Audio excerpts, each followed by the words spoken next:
Veronica was just a regular teenager grappling with the weight of life. Every day she juggled school, chores, and taking care of her younger brother and sister. But there was something more that weighed on her, an absence that lingered in the air. Her father was gone, and the pain of losing him never fully left. The house was filled with silence, the kind that speaks of loss. But Veronica kept going, doing what she could to hold the family together. One evening, desperate to reach out to her deceased father, Veronica and her friends, Rosa and Diana, decided to use an Ouija board. The planchette moved beneath their fingers, and a chill swept through the room as they made contact. But this wasn't her father they connected with. No, it was something else. A dark presence. A spirit far more sinister, something that wasn't willing to let go. Veronica felt an icy breath down her spine as the spirit made itself known, but in that moment, none of them fully understood what they had unleashed. The next few days passed in a haze, but something was different. Veronica began to feel a presence that shadowed her every move. At first, it was just an eerie feeling, like something was watching her. But then came the whispers.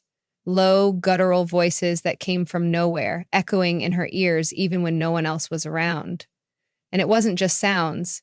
Things moved in the dark, doors creaked open when no one was there, and shadows danced in the corners of her eyes. It felt like the house itself was alive, and it was growing darker with every passing hour.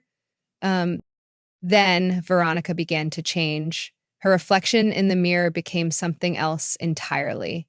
One night, she stood before it, her eyes drawn to the glass. And then, for a split second, she saw it.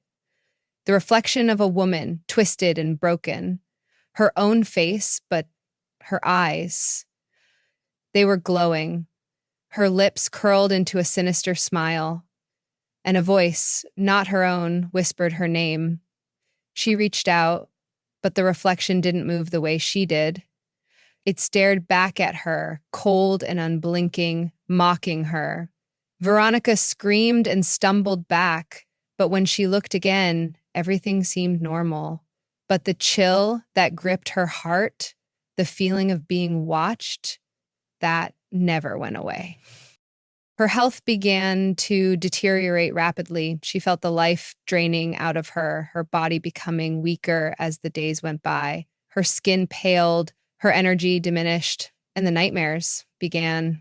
Nightmares where the spirit that had taken hold of her was standing right beside her, watching her, waiting for the moment when it would take everything from her.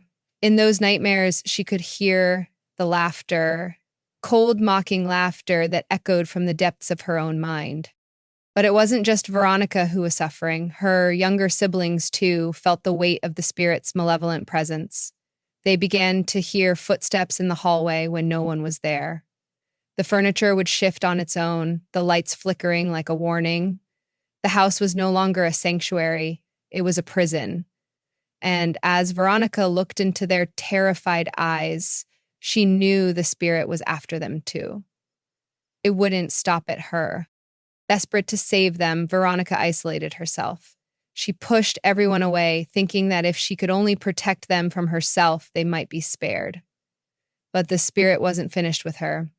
No matter how far she tried to run, it was always there, lurking in the shadows, whispering in her ear, tightening its grip on her soul. The walls began to close in, and Veronica's fear grew, gnawing at her every waking moment. The darkness seemed to swallow everything around her. She would hear her name whispered in the dark when she knew no one was there. She would hear footsteps pacing behind her, only to turn around and find nothing, except the suffocating silence that followed. One night, the worst happened. The house went dark. No light, no sound, only the cold, unnatural silence that seemed to press against her chest. She could hear her siblings' voices from behind closed doors, pleading, begging for help. And then came the shadows, long, twisted shapes crawling on the walls. The air grew thick with the smell of something foul, like decay. And then she felt it. The spirit was no longer a distant force. It was in her. It had entered her mind, taking root in her thoughts, twisting them into something dark. She could hear its voice inside her head, telling her she was too weak, that she would never escape. And just when she thought she couldn't take it anymore, it spoke those final words. Your soul is mine now. Veronica tried to fight back. She tried to scream, to call out for help, but her body betrayed her. The spirit had taken over completely, and in her final moments, she realized she wasn't going to win. The battle was over, and the price had been paid. But she wasn't the only one to suffer. The shadow that had once been Veronica was now free, and it moved in the dark, looking for the next soul to claim.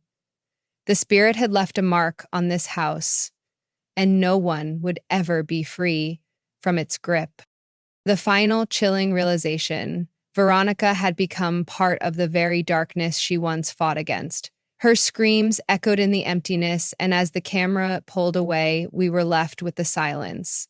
The kind of silence that comes after a soul is lost forever. If you like our video, please don't forget to like, subscribe, and share this video.